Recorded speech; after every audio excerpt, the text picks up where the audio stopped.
Right, guys, we're just going to have a quick run through of the medicine exam skills. Now, we should all be aware of this already. However, I'll run through the different sections first of all. So section A is the Western Front.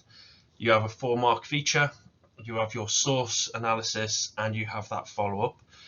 Section B is your medicine through time. So think of your time periods here. Your first question will be a similarity or difference question, which is 4 marks. Then you have your 12-mark explain question. And finally, you have your 16-marker where you get a choice between question 5 or 6. Right, we'll have a run through Western Front first.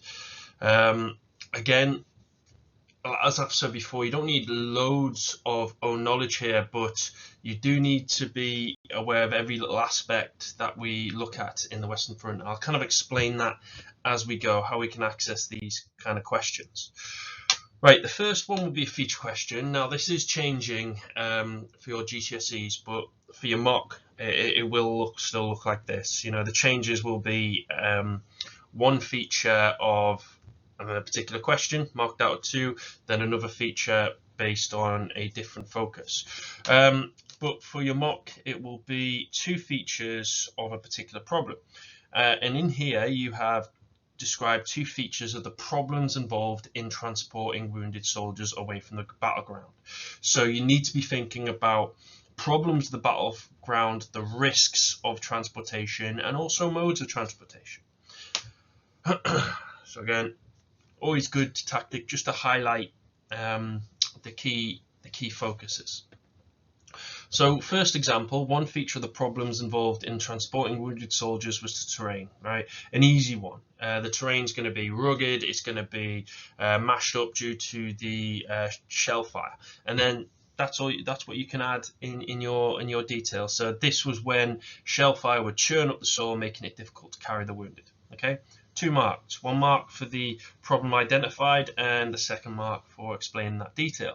Like you said, you don't need loads to pick up 2 marks here. And now students could find it troublesome to think about what's another feature. And this is where we can use the layout of the trenches. Another feature of the problem involved in transporting wounded soldiers was the layout. The trenches were constructed in a zigzag pattern that were often narrow, making it difficult for stretcher bearers. Okay, 1 mark for the feature, a 2nd mark for the detail. Other examples you could have was risk of fire, enemy fire, which especially for the stretcher bearers who were vulnerable to this. Right, our COP analysis. Apologies, those highlighting things were meant to come on a bit later. So your source skills, you should be on top of this by now. You know, the COP analysis shouldn't be anything new to you. Question here, how useful are sources A and B for an inquiry into new techniques being used on the Western Front to deal with injuries? Focus here is new techniques and they're dealing with injuries. So that's where your mind should be. We are investigating these new techniques. Again, remember, content, own knowledge, provenance. I think having 2 bits of content is the way forward, backing up with your own knowledge. Remember, provenance can be analysed throughout, or at the end, a stronger answer, you'll have the provenance analysed throughout. However, you can add it on the end. Just make sure you're thoroughly analysing it and not just stating it. But we'll give an example of that. I will go through an example answer of source A.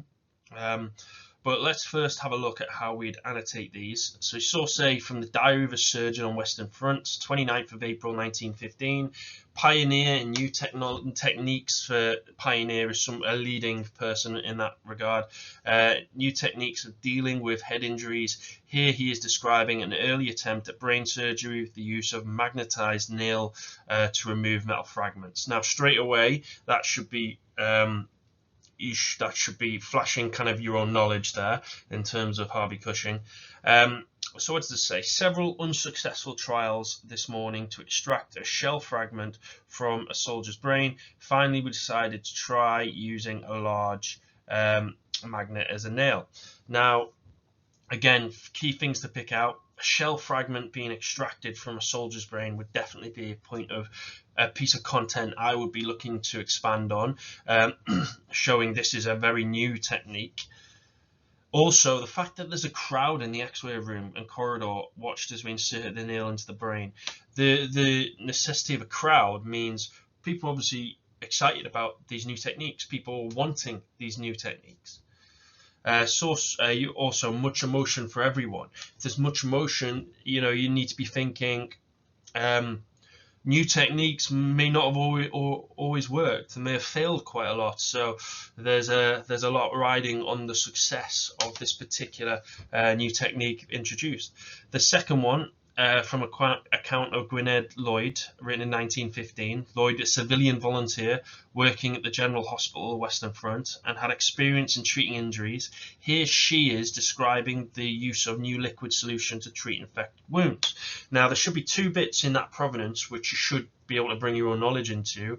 The fact that she is working at a general hospital makes you think she must be part of the first aid nurses yeomanry. In addition, a new liquid solution to treat infected wounds, your mind should be going to the Carol Dakin method. They're two bits of solid own knowledge I would be looking to see if I was marking this question. Again, at the top, source A, diary of a surgeon. Remember what we said in terms of how we analyse these. Surgeon expertise would have a lot of knowledge about new techniques. It's 1915, so it's early in the war. It's a year before the Brodie helmet was brought out. A pioneer, meaning this individual is certainly pushing new techniques. And magnetised nail to remove metal fragments. Now, it doesn't directly say who this surgeon is, but you can allude to the fact that it could be Harvey Cushing, because he was a pioneer in using magnetised magnets to extract shrapnel. Again, this is something that will be pushing you into the top kind of range of marks. On source B, in terms of content, to mix the liquid solution in large amounts. Again, you should know that's Carol Dakin method. I would expect people to know that. Again, so that it will wash around to reach the wounds. You can bring in the need of this new technique because of the amount of gas gangrene that is occurring in these injuries. So again, and problem is people would often be have limbs amputated, and if they're having limbs amputated, they're not fighting. Right, let's, civilian had experience, yeah. Let's have a look at an example. So here I've kind of separated it into content, own knowledge, provenance. As you can see, much of the analysis and own knowledge is highlighted because that's the most important part. Most students will struggle and sit at 4 out of 8 by just basically saying what's in the source. It's a good starting point, but you need to be analysing everything to say why that is useful for new techniques. So source A is useful for inquiry into new techniques being used on the Western Front as it describes a patient going through brain surgery. Just a way to start you off. Don't think too much about the starting sentence. Just to get you started, just rejig the question like we always do in history, and then jump straight into it. Source A states they were trying to extract a nail fragment from the soldier's brain, which is useful. Look at the use of that word, which is useful. You're using that language of utility, as shrapnel was a common injury on the Western Front. Okay, good.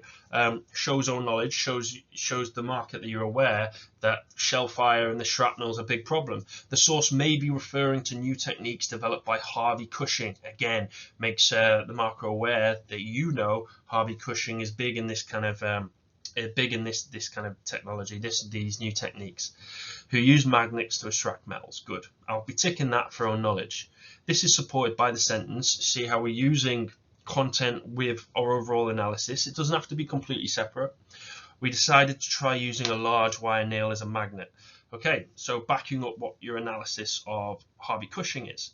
Furthermore, the presence of other medical staff, now it's not a quote, it's more of a paraphrase, indicates how important the new development was. Now you could expand on this because people felt excited by it. People felt like this was a huge moment. So you could expand on that one a little bit, but it still does enough. The source was from a diary of a surgeon from 1915 on the Western Front. This is useful as the pioneer may be again referring to Harvey Cushing and therefore would know a great deal about the early tests on head injuries. Good. In addition, a diary reflects more accurate thought as it was unlikely to have been intended to be read by others and was from the time. A little bit wordy and clunky, but again, does what you needed it to do. It's analysing the utility of the diary. As it was in 1915, head injuries would have been more common as the Brodie helmet was not introduced in 1916. Great own knowledge. This is useful as it shows how important new techniques were for dealing with head injuries. Good, excellent. It's not the strongest source analysis there is, but it would still score high 7 or 8. To be honest, this will be 8 out of 8. I think you're going to be harsh knocking this down if the second source analysis was the exact same. But it does everything you need to do. Own knowledge, acting with the content. It's constantly acting with reacting to the source and focusing the analysis based on that. Right, the follow-up. The question that I feel, seems to trip students up each year. Just really read the question. How could you follow up source A? It sounds simple, but the fact that I see so many students writing about source B, immediately you're getting 0. So source A, to find out more about new techniques being used on the Western Front to deal with injuries. Okay, you're trying to find out more of new techniques based on source A. Right, so let's pick out a quote. For the first detail, just pick out a quote that links to the new techniques. And for source A, really should all be about this use of the magnet. Okay, that is the easiest detail to do. Right, then you should be thinking, what questions can I ask about that detail that would tell me more about the new techniques? Well, how successful was it? You don't have to overcomplicate it, and I think students do. Quite simply, that was a new technique. Okay, we have a little snippet from somebody's diary. How successful was it overall? Now, sources. Every year, the RMC record seems to work, but don't just rely on it. Have a think of what else you could use. So the type of source you could use, you could even go further journals from Harvey Cushing from 1914 to 1918, which him being the pioneer of the large wire nail as a magnet, use of magnets in brain injuries would be a relevant source. But RMC medical journals / records is normally a safe bet. Always add in medical journals or records. Just make sure you add in that little bit in. You can use RMC doctors' private journals who worked on head injuries. You can explain the source as well. That sometimes can ensure you get the answer. And how might it help you? Might answer my question. Well, it would explain the techniques in use and how successful they were. Okay, you're just saying what you'll find, what you should find in there. Right. Okay. So now we're going to have a look through medicine through time. This section. I mean, apart from the 4 marker, the 12 marker and the 16 marker you do all the time. You should be comfortable with those skills by now. Right, please just read this question. It's similarity or difference, so make sure you're understanding what it's asking you. So explain one way in which ideas about prevention in the medieval period were similar to ideas about prevention in illness in the modern period, right? And it's talking about illness here, so it can't be things like amputation or anything like that because it's illness. Okay. Through a lot of students this one in that year, because again, people would talk about amputation, barber surgeons amputation, and then World War I Western Front amputations. No, it's about illness. Okay, amputations wasn't allowed. So what could we have? Well, one way in which ideas about prevention of illness in the medieval period were similar to ideas about prevention of illness in the modern period was isolation. Think quarantine. In medieval, that's 2 marks. So you get 2 marks for showing the similarity or difference. In the medieval period, lepers were forced to live apart from society, and that's 3rd mark. And in the modern period, people suffering from COVID were required to isolate themselves. 4 out of 4. 2 marks for stating what the difference or similarity is, and then a mark each for supporting evidence for each of the time periods. Another one you could use is healthy living, right? And then you could use the Regimen Sanitatis from the medieval period, and in the modern period you could use the government's healthy eating campaigns or healthy living campaigns. Both would be good answers. Right, your explain question. This was a tricky one. Explain why never just be reliant and thinking, oh, I'm covered. Just even the most obscure kind of question could come up. You just got to be prepared for it all. Explain why access to medical care and treatment improved in the modern period. Now, initially, students were like, "Oh, great question. This one. I'm going to talk about the NHS." But you need to be thinking, you need 3 paragraphs for this. So, what else can I talk about?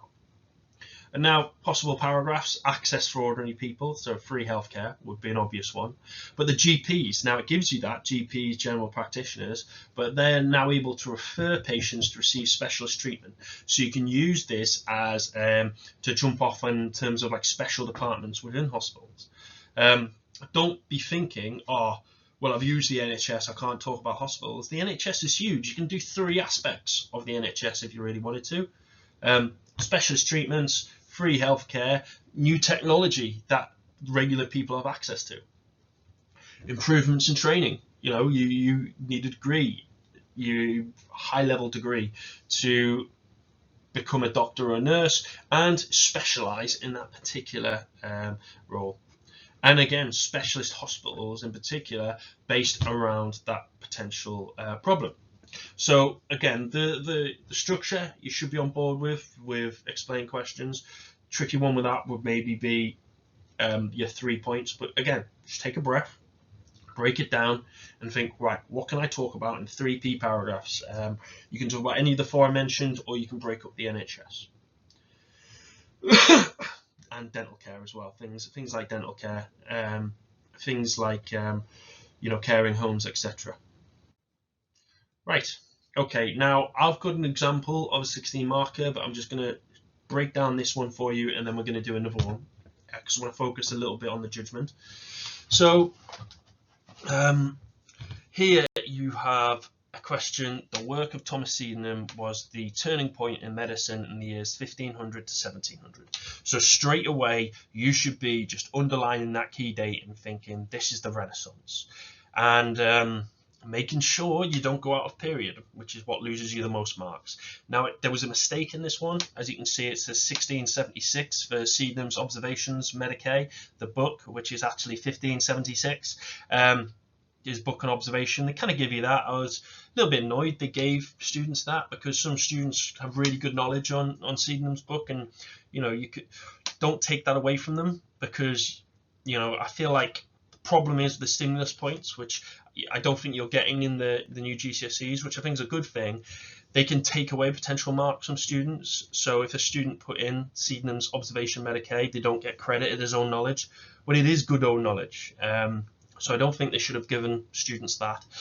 However, you've also got the 4 humours there, which could throw a lot of students, but 4 humours, remember, how's that an example showing there's a key turning point? You can link that to how things didn't really turn, things didn't change. I wouldn't use the 4 humours though, and I'll show you kind of the points I would look at. So it's the work of Thomas Sydenham, so it's all focused on him, and a turning point in medicine from the Renaissance period. Possible agrees. Just to give you an idea, straight away, whilst you might be tempted to agree, I think I would generally overall disagree. So Sydenham's book on observation replaced emphasis on Galen's ideas. Sydenham classified diseases and the need to treat the disease, not just the symptoms. Sydenham's kind of new treatments, so the quinine he brought from malaria. Difficult to kind of really put that into a solid paragraph, I think. I'd likely team that up with another point. That's kind of why I disagree. Overall, I think there's just more evidence I could pull from to give a more solid argument. Now, you could disagree and say, well, he actually had a limited impact because, for example, the treatment of the plague, people resorted to old ideas. The anatomy, so Berzelius and Harvey, and kind of the Royal Society printing press humanism. Now, the reason why I've chunked these together, you could easily separate them all, but I think the stronger paragraph will combine these. So, for example, my judgment would lean towards more the Royal Society and the printing press being the biggest turning point, because the Royal Society allows that move away from the church, and the printing press would allow Sydenham to kind of publish his ideas. So that's where my focus would be, and I'll keep Vesalius and Harvey together, because I think it works. Now, a lot of the students during this question, they would split Harvey and Vesalius up, which works. You still get 15, 16 out of 16 there. I just think it's a stronger answer the other way. Always do this, I think. Always prepare kind of what your potential agree and disagree paragraphs would be, and have a think, where's my argument going to be? Reformation as well. We don't look at that as much. I think it's tricky to do a whole paragraph on that. I would again probably link Reformation to the Royal Society, etc. Right. Okay, this is the one I'm going to focus on, for example. So there was little progress in understanding the cause of disease in the years 1250 to 1700. Okay, so the focus here, nothing really changed in understanding disease during the medieval all the way to the Renaissance. So make sure you're checking this, that you're covering 2 periods here. Now, again, remember, you don't have to use the points given. Think about what your argument will be from the start. Think about this when the writing is your main argument, with the main focus of your judgment. That's why I kind of like a little plan of agrees and disagrees. I will generally kind of disagree with this statement. Similar to the one previously, I'll put a little bit more focus on things like the Royal Society, things like Sydenham, and show ultimately that there was a lot of progress and understanding for the cause of disease. Right, so first paragraph is disagreeing. So look at how I started. To an extent, you can disagree with the statement due to the works of Thomas Sydenham. Now, then your evidence comes into it. Remember our P structures. Sydenham's work focused on grouping types of disease and moving away from theories like the 4 humours. Sydenham theorized that observation was crucial in identifying the patient's disease, and the nature of the patient had little to do with the disease. Okay, so it demonstrates progress of understanding during this period. Probably could add a few more examples, maybe even bring in his book, Observation Medicae. But again, look at the explanation. It uses the language of the question. The works of Sydenham demonstrated that there was progress in understanding of disease during the Renaissance period, as he improved upon ideas of what came before him. While Sydenham was unable to identify the microorganisms that cause disease, he was able to differentiate between diseases like measles and scarlet fever. So touching a little bit more on our knowledge, but importantly showing how there's better understanding. Right, where you can agree is using the Great Plague. On the other hand, you can agree with the statement because of the responses of the Great Plague. Now, the Great Plague don't always assume the Great Plague is a disagree in these. There were kind of new ideas and new ways of kind of dealing with the plague. However, I think it's a good one just to show that a lot of people reverted to old ideas. So on the other hand, you can agree with the statement because of the responses to the Great Plagues, the Great Plague. The belief in religious causes of disease was still dominant in 1665, which was shown in the Great Plague. People would continue to pray and fast as a way to prevent the plague, as they believed it was a god who had caused it. In addition, the burning of tar in the streets as a way to prevent miasma demonstrates that belief in miasma was still strong. So their understanding cause of the disease is kind of staying the same. Your explanation. So there's this again. What I'd be looking for is the link back to the Black Death, showing a lack of progression. Remember, you need to be focusing on the focus of the question. So the response, the outbreak of plague demonstrates there was little progress of the understanding of cause of disease in the Renaissance period. The nature of the treatments and preventions had not changed since the Black Death, highlighting a lack of understanding of what had caused it to begin with. You could add a little bit more here about the lack of Black Death and the panic and the destruction of the Great Plague, but again, it shows the structure perfectly fine. Okay. And to disagree, it's going to focus on the decline in the power of the church. So another way you can disagree with the statement is the declining power of the church. New ideas and technologies were developing during the Renaissance that weakened the power the church had on controlling the flow of information.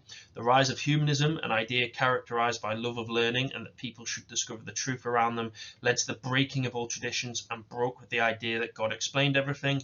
In addition, the invention of the printing press in 1440 meant that leading scholars did not have to rely on the church to publish material.